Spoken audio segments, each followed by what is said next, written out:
This is the out-of-box quick setup guide for the Infinite socket. This will outline the first steps to take when fitting the Infinite socket. Identify the socket's textile brim, the carbon strut framework, and the suspension unit. The first step in fitting will be to take 3 length measurements to compare the conventional socket to the new Infinite socket. The first length measurement is the patient's residual limb length measured from the ischial seat to the inside of the cup. The second length measurement is the build height of the Infinite socket measured from the ischial seat to the base plate. And the third length measurement is the overall prosthetic height.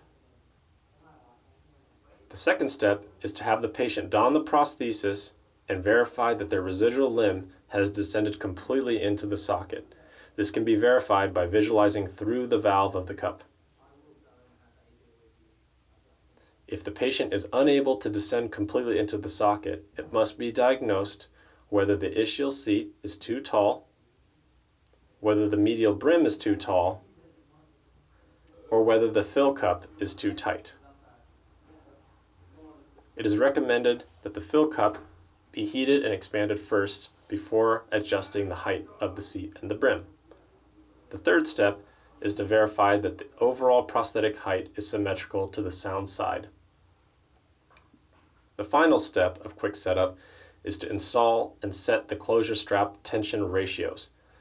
Locate the anterior and posterior loose ends of the strap and fasten them into the lateral paddle to provide adequate tension and closure of the brim around the patient's proximal soft tissues.